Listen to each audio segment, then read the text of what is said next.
Hey friends, welcome back to my channel. ఈ రోజు మనం క్యాలిక్యులస్ లో ఒక కొత్త యూనిట్ స్టార్ట్ చేద్దాం. Linear differential equations of second and higher order. ఇందులో వచ్చేసి మనకు 6 టాపిక్స్ ఉన్నాయి. సో మనం టాపిక్స్ ఫస్ట్ చూద్దాం ఏమేమి ఉన్నాయో. సో ఫస్ట్ టాపిక్ వచ్చేసి general solution of linear equations, homogeneous equation with constant coefficient, and the second topic వచ్చేసి non homogeneous equation with constant coefficient with RHS of the type of e power ax. Third one వచ్చేసి non homogeneous equations with constant coefficient with RHS of the type of sine ax cos x. అలాగే fourth one వచ్చేసి మనకు RHS of the type of x power n ఉంటుంది. So fifth one వచ్చేసి RHS ఏమో ఈ power ax V of x ఉంటుంది. And last topic వచ్చేసి మనకు x of x into V of x ఉంటుంది. సో ఈ 6 టాపిక్స్ ఉంటాయి. మనము ఒక్కొక్క టాపిక్ వైజ్ కవర్ చేద్దాం. ఈజీగా ఎక్స్ప్లెయిన్ చేస్తాను. సో ఈ యూనిట్ మీరు అర్థం చేసుకోవాలంటే మీకు basics of integration and differentiation ఖచ్చితంగా వచ్చి ఉండాలి.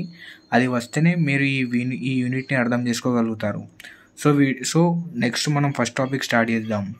సో ఫ్రెండ్స్, ఇప్పుడు ఫస్ట్ టాపిక్ స్టార్ట్ చేసే ముందు మనం ఒక కాన్సెప్ట్ చూద్దాం. కాంప్లిమెంటరీ ఫంక్షన్ అని ఒక కాన్సెప్ట్ చూద్దాం. ఈ కాన్సెప్ట్ వస్తేనే మీరు అన్ని క్వశ్చన్స్ సాల్వ్ చేయగలుగుతారు. సో ఈ కాన్సెప్ట్ ఫస్ట్ చూద్దాం. ఫ్రెండ్స్, కాంప్లిమెంటరీ ఫంక్షన్ అంటే షార్ట్లో మనం సిఎఫ్ అని కూడా రాస్తాము.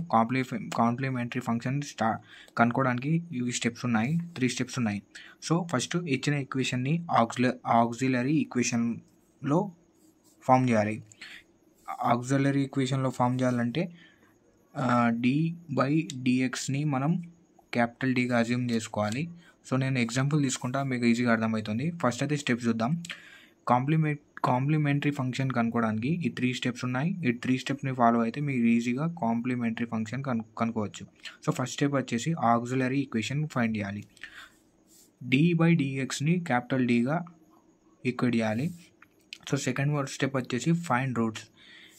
ఇలా ఫామ్ చేసినప్పుడు మనకు క్వాడ్రాటిక్ ఈక్వేషన్ వస్తుంది. ఆ క్వాడ్రాటిక్ ఈక్వేషన్ని సాల్వ్ చేస్తే మనకు రూట్స్ వస్తాయి. M1 M2 M3 అంటే √1 √2 √3 అన్నట్టు. ఎగ్జాంపుల్ తీసుకున్నాం దీన్ని కూడా. So the third step is if roots are, ఈ roots different, same and complex వస్తే కాంప్లిమెంటరీ ఫంక్షన్ ఏమో డిఫరెంట్ టైప్స్ ఉంటుంది. సో ఇప్పుడు మనం క్వాడ్రాటిక్ ఈక్వేషన్ వచ్చినాక సాల్వ్ చేస్తాం కదా, ఈ రూట్స్ ఒకవేళ సేమ్ డిఫరెంట్ వస్తే, అంటే ఇప్పుడు M1 M2 రూట్స్ అనుకోండి, M1 M2 సేమ్ రాలే అయితే కాంప్లిమెంటరీ ఫంక్షన్ ఏమో C1 e power m1x plus C2 e power m2x plus C3 e power m3x so on. So ఈ ఫార్ములా మీరు నోట్ చేసుకోండి. ఒకవేళ రూట్స్ మనకు డిఫరెన్స్ వస్తే M1 not equal to M2 అయితే కాంప్లిమెంటరీ ఫంక్షన్ ఈ ఒక ఫార్ములా.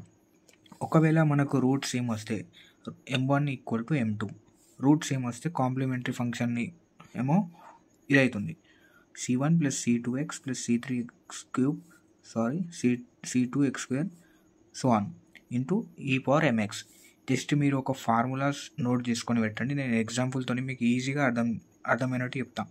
సో ఒకవేళ ఇప్పుడు మనకు రూట్స్ ఏమో కాంప్లెక్స్ వస్తే a ప్లస్ IB ఫామ్లో వస్తే కాంప్లిమెంటరీ ఫంక్షన్ ఏమో ఈ power ax into C1 cos bx plus C2 sin bx. మీరు ఈ సైన్ కాస్ ఈ పవర్ ఎక్స్ ఇవన్నీ చూసి భయపడకండి. నేను ఒక ఎగ్జాంపుల్ తీసుకుంటే మీకు ఈజీగా అర్థమవుతుంది. సో వీడియోని ఎండ్ వరకు ఖచ్చితంగా చూడండి. సో ఫ్రెండ్స్, ఒక ఎగ్జాంపుల్ తీసుకుంటున్నా. ఫస్ట్ మనకేమో క్వశ్చన్స్ ఈ ఫామ్లో అడుగుతారు. d2y by dx² plus 5dy upon dx plus 6y equal to 0. ఈ ఫామ్లో మన క్వశ్చన్స్ అడుగుతారు. ఇప్పుడు మనం దీనికి కాంప్లిమెంటరీ ఫంక్షన్ కనుక్కోవాలి. ఎలా కనుక్కోవాలి? స్టెప్స్ చూడండి. ఫస్ట్ ఏమో ఆక్సిలరీ ఈక్వేషన్లో కన్వర్ట్ చేయాలి. అంటే ఏం చేయాలి? డి బై డిఎక్స్ని క్యాపిటల్ డిగా రాయాలి. సో ఇక్కడ చూడండి ఫ్రెండ్స్, d² బై dx² ఉంది. అంటే డి బై డిఎక్స్ అంటే capital D, d² by dx² అంటే క్యాపిటల్ d². సో d² ఇదంతా d² ఇంటూ y ప్లస్ ఇక్కడ చూడండి ఫ్రెండ్స్ 5 ఇంటూ 5 అంటే 5, dy dx అంటే capital D. So dy plus ఇక్కడ ఏం లేదుగా, dy dx ఏం లేదు. So 6y equal to 0. మనం ఏం చేసినాం? కాంప్లిమెంటరీ ఫంక్షన్ కనుక్కోవడానికి ఫస్ట్ స్టెప్ యూజ్ చేసాం, ఆక్సిలరీ ఈక్వేషన్గా మార్చాము. సో ఆక్సిలరీ ఈక్వేషన్కి మార్చినాక మనకు ఇక్కడ ఏం కనబడుతుంది? y కామన్ వస్తుంది. So D square plus 5y plus 6 sorry D square plus 5d plus 6 ఇక్కడేమో మనకు y కామన్ వస్తుంది, y తీసేసి ఈక్వల్ టు 0. సో y ఏమో ఇటు పోతే ఏమవుతుంది 0 అవుతుంది. So D square plus 5d plus 6 equal to 0. ఇప్పుడు ఈ క్వాడ్రాటిక్ ఈక్వేషన్ని మనం సాల్వ్ చేయాలి. ఓకే ఫ్రెండ్స్, ఇప్పుడు మనం ఈ క్వాడ్రాటిక్ ఈక్వేషన్ని సాల్వ్ చేద్దాం. D square plus 5d plus 6 equal to 0 వచ్చింది కదా. సో దీన్నేమో D square plus 2d plus 3d plus 6 equal to 0 అని కూడా రాసుకోవచ్చు. సో ఇలా చూడండి, డి కామన్ వస్తుంది, డి కామన్ తీస్తే డి ప్లస్ 2 ప్లస్ ఇక్కడ 3 కామన్ వస్తుంది, D plus 2 equal to 0. Friends, మీరు ఈ యూనిట్లో క్వాడ్రాటిక్ ఈక్వేషన్ కూడా మీకు బేసిక్స్ అంటే 10th క్లాస్ క్వాడ్రాటిక్ ఈక్వేషన్ వచ్చి ఉంటే మనం ఈజీగా ఈ యూనిట్ని అర్థం చేసుకోవచ్చు. సో చూడండి ఫ్రెండ్స్, డి ప్లస్ 2 కామన్ వస్తుంది, డి ప్లస్ 2 కామన్ తీస్తేమో D plus 3 equal to 0. So D values ఏమొచ్చినాయి మనకు, డి ప్లస్ 2 0 వస్తుంది, డి ప్లస్ 3 ఏమో 0 వస్తుంది. సో డి ఈక్వల్ టు -2, ఇక్కడ D equal to -3. So D values ఏమొచ్చినాయి మనకు -3, -2.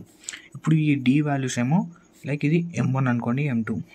సో m1 ఏమో -3, m2 ఏమో -2. So m1 not equal to m2 అంటే మనం స్టెప్స్ చూసాం కదా, m1 m2 ఈక్వల్ లేకుంటే అవి రూట్స్ ఏమో డిఫరెంట్ ఉన్నట్టు. సో రూట్ డిఫరెంట్ ఉన్నప్పుడు కాంప్లిమెంటరీ ఫంక్షన్ ఏమొస్తుంది మనకు, c1 e power m1x plus ఇది c2 e పవర్ మంచిగా రాస్తా, కాంప్లిమెంటరీ ఫంక్షన్ ఏమో c1 e power m1x plus c2 e power m2x. So ఇక్కడ మీరు ఏం చేసేది ఏముండదు. So m1 m2 values substitute చేయాలి అంతే. సో కాంప్లిమెంటరీ ఫంక్షన్లో c1 అంతే, m1 ప్లేస్లో ఏముంది ఇక్కడ -3x అంతే, c2 ఈ పవర్ m2 ప్లస్లో ఏముంది -2x. ఇదే మన కాంప్లిమెంటరీ ఫంక్షన్. అర్థమైందా గైస్? మనకు రూట్స్ ఏమో వేరే డిఫరెంట్ వచ్చాయి కదా, -3 ఈజ్ నాట్ ఈక్వల్ టు -2 అది మనకు తెలుసు కదా. దాని తర్వాత రూట్స్ డిఫరెంట్ వస్తే నేను ఫార్ములా చెప్పాను కదా, కాంప్లిమెంటరీ ఫంక్షన్ ఏం రాయాలి, c1 e power m1x plus c2 e power m2x అంతే. ఇప్పుడు ఇంకొక ఎగ్జాంపుల్ చూద్దాం, మీకు ఇంకా క్లారిటీగా అర్థమవుతుంది. ఫ్రెండ్స్, ఇప్పుడు మనం సెకండ్ ఎగ్జాంపుల్ చూద్దాం. సెకండ్ ఎగ్జాంపుల్ వచ్చేసి చూడంగానే భయపడకండి, ఇది ఈజీ. మనం కనుక్కునేది ఓన్లీ కాంప్లిమెంటరీ ఫంక్షనే. సో మనకు ఆర్హెచ్ఎస్ నుండి మనకు ఏం ఉండదు. సో ఈ క్వశ్చన్ వచ్చేసి d3y/dx² -4dy/dx equal to 2 cos h² 2x. So మనం ఆక్సిలరీ ఈక్వేషన్లో కన్వర్ట్ చేయాలంటే dxని క్యాపిటల్ Dగా తీసుకోవాలన్నాను కదా, ఓకేనా. సో ఇప్పుడు మనం ఇక్కడ సబ్స్టిట్యూట్ చేద్దాం, d³ ఉంది ఇక్కడ. సో మనకి ఇక్కడ కూడా d³ తీసుకోవాలి, d3y -4 dy dx అంటే dy. ఈ ఆర్హెచ్ఎస్ నుండి మనకు సంబంధం లేదు, సో ఈక్వల్ టు 0 చేయాలి. దాని తర్వాత ఇక్కడ చూడండి y కామన్ వస్తుంది, d³ -4d into y common వస్తుంది ఈక్వల్ టు 0. y నాట్ పంపిస్తే ఇలా అయినా 0 అవుతుంది. So d³ -4d equal to 0. So friends, ఇందులో మనం d కామన్ తీద్దాం, d² -4 ఈక్వల్ టు 0. ఈ డీని y లెక్క ఇలా ఇటు సైడ్ పంపించకండి, పంపిస్తే క్వశ్చన్ ఆన్సర్ ఏమో రాంగ్ అవుతుంది. సో దాని తర్వాత d ఇంటూ ఇక్కడ d² -2² రాయొచ్చు కదా, 2² ఎంత 4, అందుకే 4 ప్లస్లో 2² రాశాను. ఇప్పుడు d ఎలా ఉంది, ఇది ఎలా ఉంది, a² - b² ఫార్ములా ఉంది. ఫార్ములా ఏంటిది, మనం 10thలో చదివాం కదా, a + b into a - b. అది ఇక్కడ సబ్స్టిట్యూట్ చేద్దాం. a ప్లేస్లో ఏమున్నది d, b ప్లేస్లో 2. సో a + b అంటే d + 2 into d - 2 equal to 0. ఇప్పుడు చూడండి ఫ్రెండ్స్, d = 0 వచ్చింది, d + 2 = 0 and d - 2 = 0. So d = 0, ఇది 2 అటు పంపిస్తే d = -2, d -2 అది అడిపోతే +2. సో d వాల్యూస్ ఎంత వచ్చినాయి, -2 0 +2.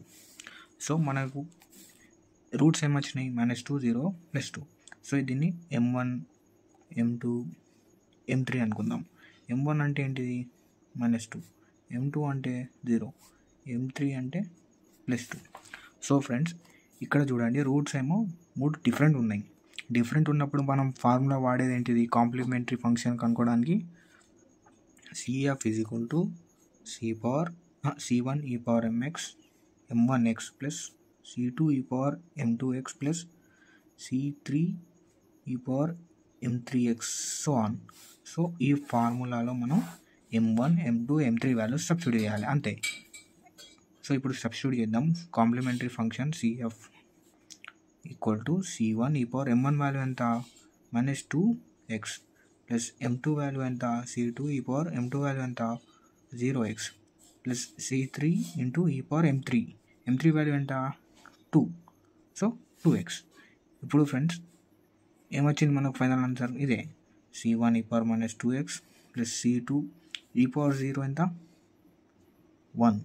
సో 1 × x అంటే 1 అవుతుంది. ఏం కాదు, ఇలా ఎగ్జామ్లో ఇలా వదిలేసినా కూడా మనకు ఫుల్ మార్క్స్ పడతాయి అంతే. ఇదే మన ఫైనల్ ఆన్సర్. సో ఫ్రెండ్స్ మీకు ఈజీగా అర్థమైంది అనుకుంటున్నా కాంప్లిమెంటరీ ఫంక్షన్ ఎలా కనుక్కోవాలో. సో మనం ఇప్పుడు మన ఫస్ట్ టాపిక్ స్టార్ట్ చేద్దాం. ఏం భయపడకండి, sin cos e power x చూడి ఇది ఈజీ అంటే ఈజీ యూనిట్. మీకు బేసిక్స్గా ఒక డిఫరెన్షియేషన్ ఇంటిగ్రేషన్ ఒక చిన్న 10th క్లాస్లో సాల్వ్ చేసిన క్వాడ్రాటిక్ ఈక్వేషన్ వచ్చేస్తే మీకు ఈ యూనిట్లో మార్క్స్ ఎటువవు. ఈజీ అంటే ఈజీ యూనిట్. సో మనం ఫస్ట్ టాపిక్ స్టార్ట్ చేద్దాం.